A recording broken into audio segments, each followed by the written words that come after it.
Hi everyone, Roy Shepard here, and today I have a question for you. If you get stuck in a survival situation, is your survival kit good enough and will provide you everything you need for the first critical 72 hours? Will it give you the tools to prepare for what comes next of long-term survival? We'll talk about that in this video. Stay tuned.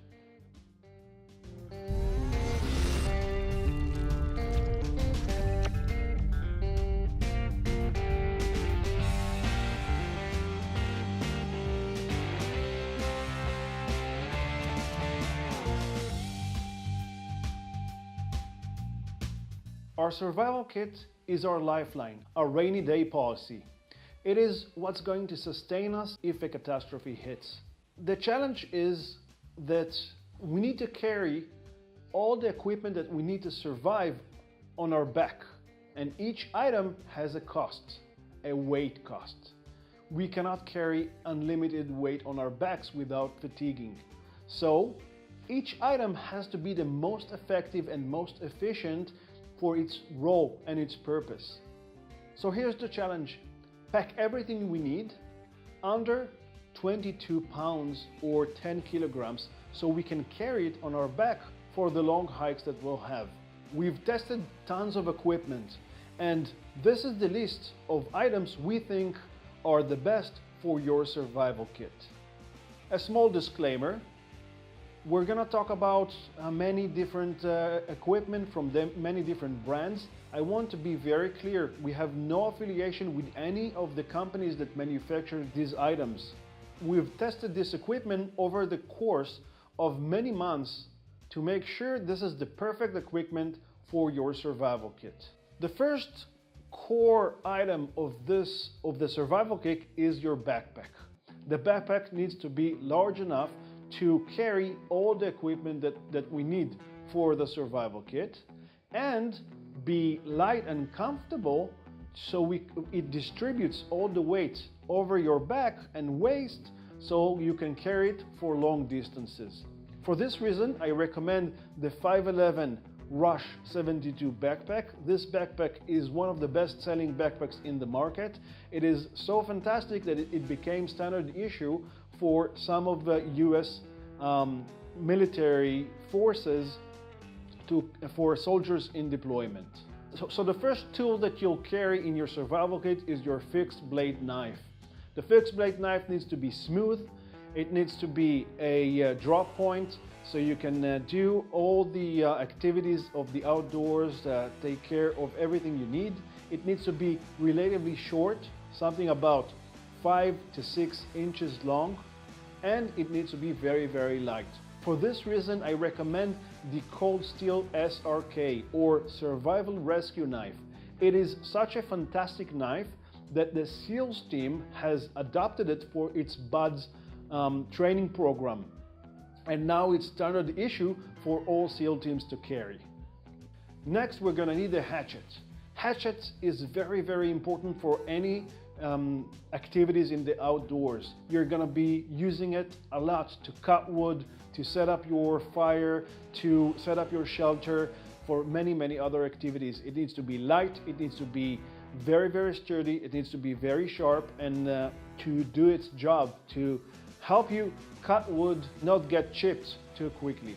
For this reason, I recommend the Schrade Extreme Survival Axe. It's short, only 11.8 inches or 30 centimeters long. It's very light. It has titanium coating over it so it wouldn't rust or chip, and it has a hammer on its back. Fantastic axe, I recommend it. The next item is your sleeping bag. You have to rest.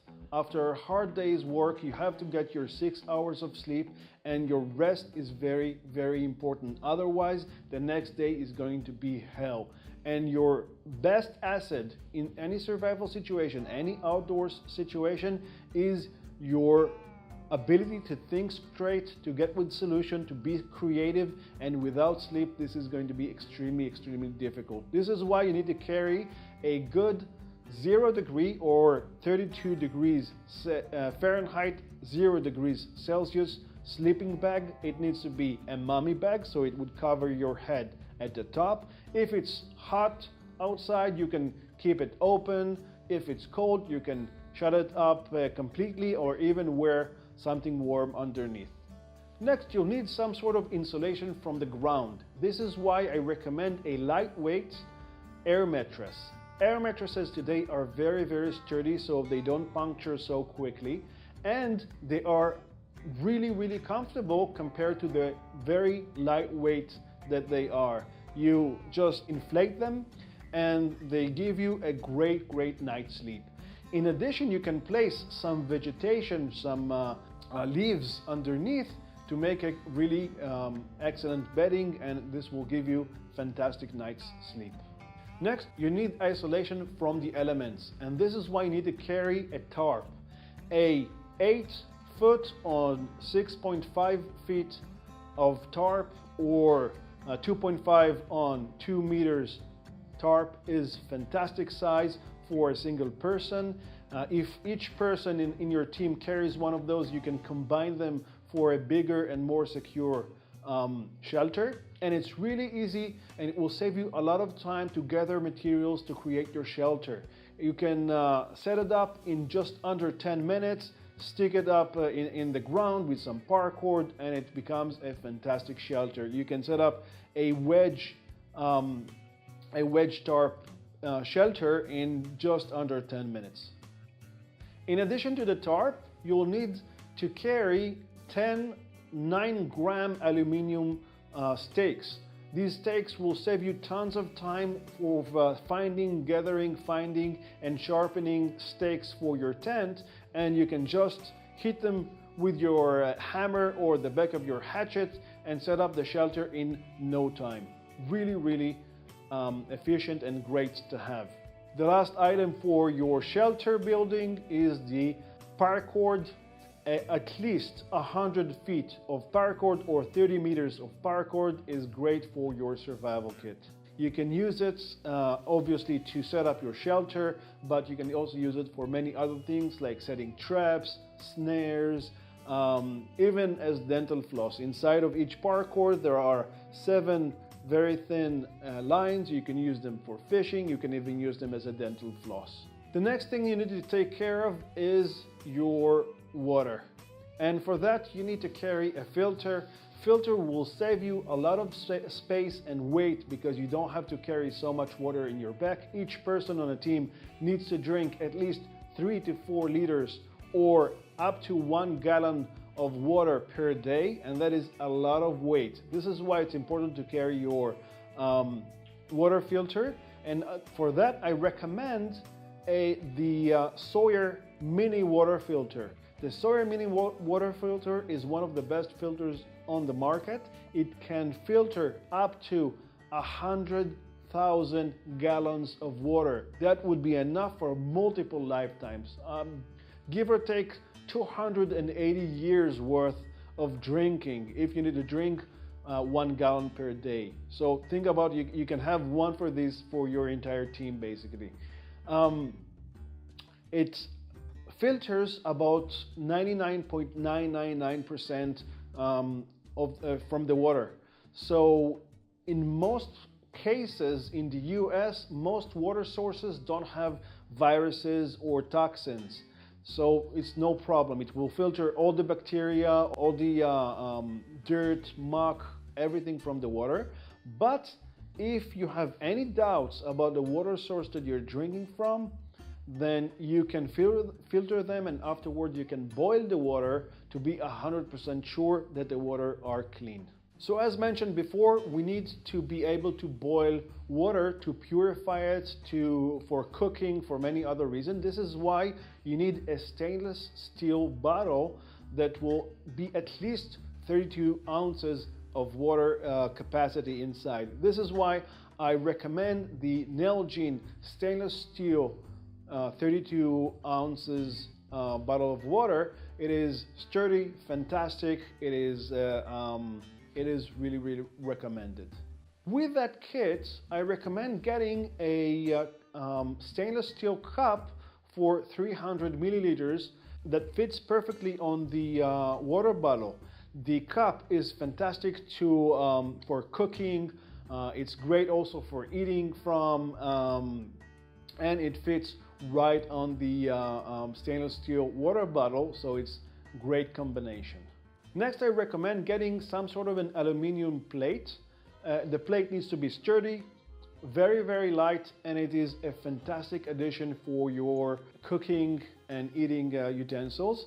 It is great to eat from, but it's also great to wave over your fire so you can get more oxygen in there if the fire goes down, or if you want to start burning more kindling. It is a fantastic tool to have.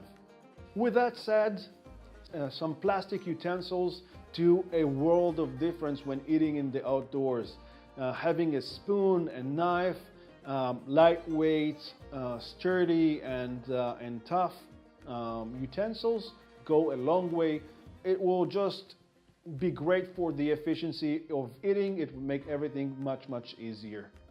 For carrying water, I recommend having a few condoms in your backpack. Condoms are fantastic for carrying water. Each one takes almost no space in your backpack, but they can carry up to 2 liters of water inside each one of them, and they're extremely, extremely sturdy. They're built to be impenetrable, so they will carry water for long distances and are very, very small and compact to carry. Great addition for your fire building materials. It's great to carry a small box of Vaseline. It is fantastic gel. It's made of wax and petroleum basically, so placing it on some tinder makes a world of difference in creating a fire quickly and efficiently. Moreover, if we're talking on tinder, having a couple of tampons is a fantastic thing to have. You should have a few tampons in your first aid kit for bullet wounds and stuff like that, but having more tampons in your fire starting kit is great for tinder, because it's basically a really, really, really compressed cotton ball. So you can open it and make it fluffy. I was able to take a tampon and make it into this size of a cotton ball, fluffy cotton ball, and it was fantastic tinder. It lit up my fire in moments. Next, for your fire starting kits, I recommend carrying a box of waterproof matches, which are fantastic to have in case of a windy or wet situation. They are made with special materials that do not need oxygen to burn. This means you can actually light them up and they will burn underwater. Don't try to light your fire underwater, but they're great for wet conditions to start up your tinder and your kindling and then set up a fire. After using your sharp tools in the outdoors, they will get dull. It's not a question of if, it's a question of when. This is why it's really important to carry a really good knife sharpener, and it needs to be light. It needs to have both rough and smooth surfaces, usually diamond coated and ceramic, so you can sharpen the knife and then set the sharpness. And it should also have some sort of a sharpening tube so you can sharpen your serrated edges. This is why I recommend the Lenski Knife Medic, which is a fantastic, really compact and very useful knife sharpener. It has all the different sizes, utensils. It has the diamond coated metal, it has the ceramic edge, it has the cone for the serrated edges. It is really, really great and extremely, extremely effective. In the outdoors, sooner or later, you're gonna meet water. Either water as rain from the sky or water in a river. You're gonna meet water. And this is why you need to carry a fast drying towel. The towel needs to be really light, fast drying, made of microfiber. And this is really recommended to carry a towel in your survival kit. In addition to the towel, I recommend bringing a waterproof lining for your entire backpack. The inside of your backpack would be basically waterproof, so it can keep all your items dry even if you get submerged underwater, which is really fantastic. This is why I recommend the 80-liter waterproof lining by Mountain Warehouse. One of the best practices in the military is recon. Recon is sending a scout or a small attachment in front of the larger group to see if everything is okay, if we are on the right path, if there is hostile movements ahead. This will save a lot of time and also will prevent a lot of dangerous situations from occurring without any worry about it. One of the greatest tools to have for recon is the monocular. At least a 10 times magnification monocular is the best. This is why I recommend the Tasco 10 by 25 monocular. It is really lightweight, very small, fits in your pocket, and it magnifies times 10, which is great for any recon mission. In the outdoors, sooner or later your clothes will tear. This is why it's recommended to carry a small sewing kit. Sewing kit that will include a needle, include a small scissors, and a bit of thread for your clothes. It will just keep your clothes efficient for much longer. It will also be very efficient for the rest of your equipment, for your shelter, and even it would stitch your wounds in case you need them to. One of the important items that you need to carry in your survival kit is a headlamp. Headlamp is super important at night or in any dark situation. It will keep you operational with both of your hands, and it's a lifesaver during any nighttime or dark environments. This is why I recommend the Olight H2R Nova headlamp, which is fantastic. It keeps a great light of 160 lumens for over 8 hours. It also has a high brightness and a moonlight brightness, so it has 3 settings of light strength, and it's sturdy, it's waterproof, and it's simply fantastic for a headlamp. Since all of our activity in a survival situation is going to be very time consuming, building shelter, finding water, purifying or filtering and purifying water, all of that takes a long time. This is why it's really important to carry at least 3 days worth of food for each person on your team. This is why it's important to have MREs, at least 3 MREs in your survival kit. Each MRE contains enough food for an adult man for an entire day: breakfast, lunch, and dinner. The MREs have been around since the Revolutionary War, but the MREs that we are used to, that we know, are the 1986, when they became standard issue in the US military. Today, there is much more variety, so you can pick whatever it is that you actually like to eat. They are great source of food, and they can keep good for about 5 years if you store them in room temperature. But if you keep them cool in your fridge, they can stay fresh for up to 10 years. MREs are meals ready to eat, and you can actually eat them without warming them, even though putting them in some boiling water for a few minutes will make it like a hot meal. It will be much better, but you can actually eat it without warming it up, and it's still fantastic. As part of your navigation kit, you need to carry a compass, at least one, and recommended to have even more than one: a compass and a backup compass. Compass is really essential during any navigation effort, since it will keep you on point toward your destination and not basically walking in circles. It works great in combination with a map. You have to have a map of the local area that you're in, and placing the compass on your map, you can orientate yourself toward the north and see exactly where you're at and where important landmarks should be.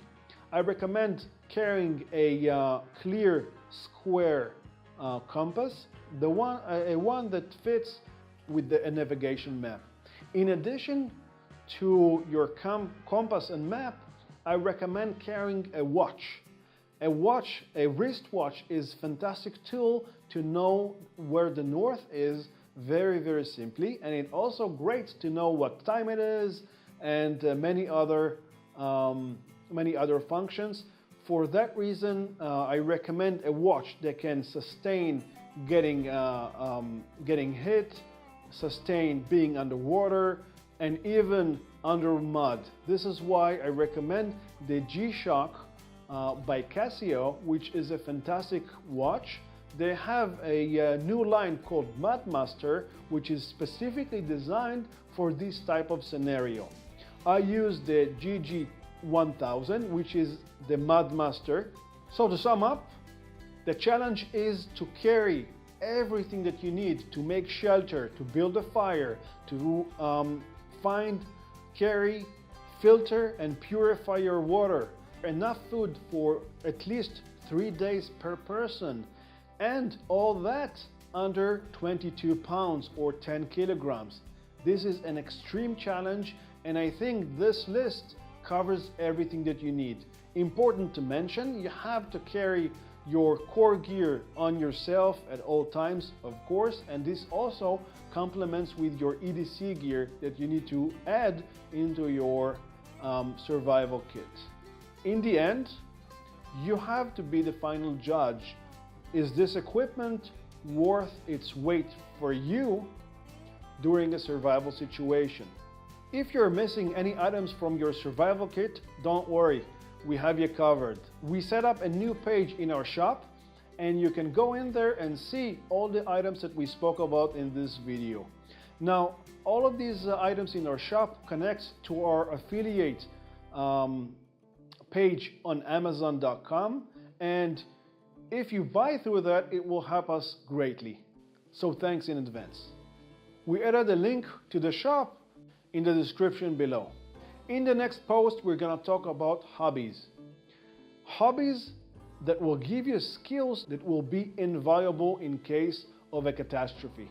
In case of a society collapse, you'll be a prominent member of society with the skills that you have from these hobbies. Hobbies like blacksmithing, gardening, and many more. I can't wait to share all of these with you. So until then, stay safe.